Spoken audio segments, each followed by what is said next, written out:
Today, I'm going to talk about developmental trauma. We're going to explore what it is, how it develops, and at the end, I'm going to share some signs so that you can determine whether or not you might be struggling. So, first, what is developmental trauma?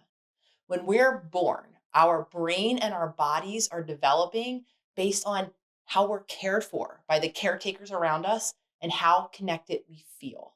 Scientifically, we say that our brain develops from the bottom up, or simply what that means is the lower part of our brain is actually driven or geared for survival. We can call this our survival brain.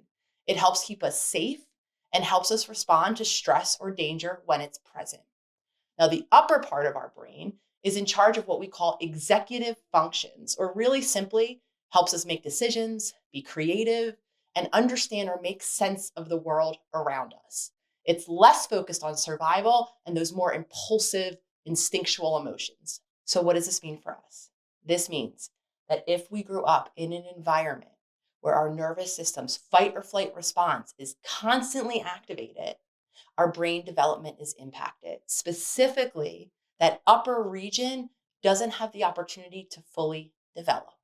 So you might be asking yourself, what are some things that disrupt our brain development? Some things that disrupt our brain development are having a parent who abuses substances. That unpredictable behavior that goes along with substance use can create a lack of safety for ourselves. It is also impacted by having a parent who's regularly checked out. Maybe they're not physically present. Maybe they're not emotionally present. Maybe they give you the silent treatment on a regular basis. Our brain development is disrupted. On the other side of that, maybe we have a parent who's emotionally abusive, shaming. Maybe they're really strict or they're highly invasive, always overstepping our boundaries. Our brain development can be impacted by being parentified or simply by needing to become maybe the parent to our parent, maybe the parent to our sibling, or taking on mature developmental responsibilities that are beyond our developmental age. And finally, having inconsistent or chaotic parenting, never knowing what type of parent will show up, whether they'll be happy, whether they'll be sad, whether they'll be exploding. When we don't have that predictability, again, we feel unsafe and our brain development is impacted. Now, a lot of times, a lot of people, a lot of myself included, who struggle in those ways, we end up with different diagnoses, whether it's bipolar disorder, or maybe it's reactive attachment disorder, generalized anxiety, social anxiety, or maybe a number of personality disorders. In reality, in my opinion, all of these disorders are actually symptoms that come from a lack of safety and security and attunement that we needed in our childhood. People who have developmentally healthy experiences, let's talk about the opposite side of developmental trauma, have experiences with parents who are naturally able to attune to their needs, to their feelings, are able to sense and anticipate and meet our needs. It helps us to have parents who then regularly repair or apologize when there's disconnection, when something hurtful happens within the relationship. When we grow up with adults who are safe and trustworthy, we end up being better able to cope with stress ourselves. We can tolerate discomfort, disappointment. We can trust people. And we have a general feeling that we belong, that we're enough as we are. When we experience developmental trauma and we grow up in homes with disconnected caregivers or unsafe adults, we end up struggling with trust, with commitment, and with emotional regulation. And we often end up acting impulsively. All of this is because of the misattunement that we experience in our childhood. Misattunement is when we grow up with adults who aren't able to soothe or notice when we're upset, who don't ask or notice when we're having an emotional experience, or who regularly ignore your needs. Now, of course, misattunement doesn't necessarily mean that we had bad parents. It typically means that we had parents who might have experienced developmental trauma themselves and who don't therefore have the skills or the awareness to connect with us in the ways that we need it. Now, remember, for all of you parents out there listening, all parents will be misattuned some of the time. It is impossible to put an expectation on yourself as a parent or in care of anyone in your life that you can meet the needs or anticipate the needs of someone else all of the time perfectly. So keep in mind that developmental trauma occurs, when this misattunement happens more often than it doesn't happen, when it's a consistent experience of misattunement over an extended period of time.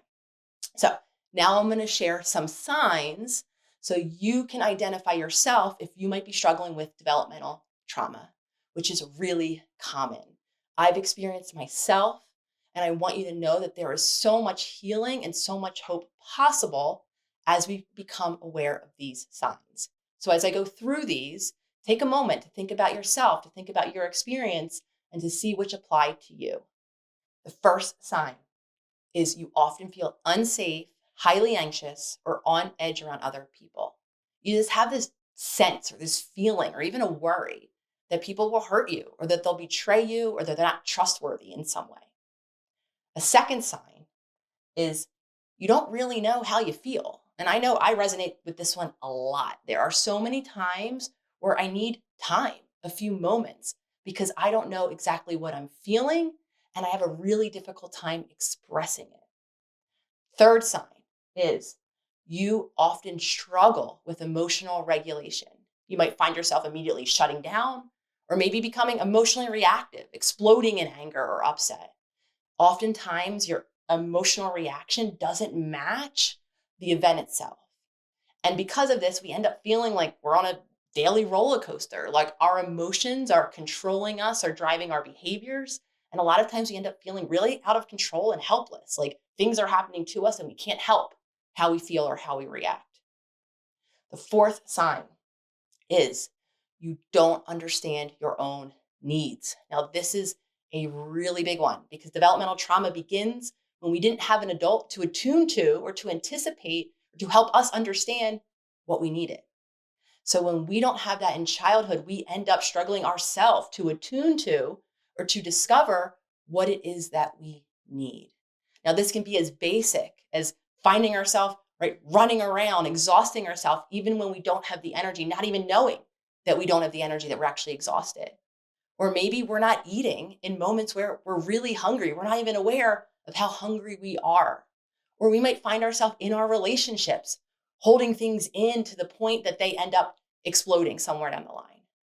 Because basically, when we're not connected to ourselves, we're going to struggle to attune to or to understand our own needs. And then as an extension, we're probably going to struggle to meet those needs or to ask for the support when we need it. The fifth sign of developmental trauma is you find yourself struggling or having discomfort around vulnerability. Now, of course, this makes a lot of sense because in childhood, your emotions were probably invalidated. All of the times you were told not to cry or to stop crying, or maybe you were sent to your room when you were upset, or maybe you, like me, had a family that just ignored major issues, didn't talk about them, swept them under the rug, and struggle wasn't talked about. So if in childhood, right, emotions, vulnerability wasn't shared or modeled, it is then natural that you're probably going to struggle feeling comfortable being open, addressing issues. You might end up finding yourself avoiding issues or conflict entirely, or maybe even being afraid of it. So those are some signs that you might be experiencing developmental trauma. Take some time and reflect.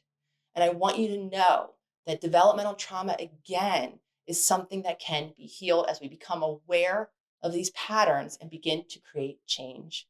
Speaking of developmental trauma, the past several months in Self Healer Circle, my private global membership community, we've been exploring developmental trauma. And this month, we are so honored to be inviting in Dr. Peter Levine, the creator of somatic experiencing and a pioneer in trauma understanding, awareness, and healing.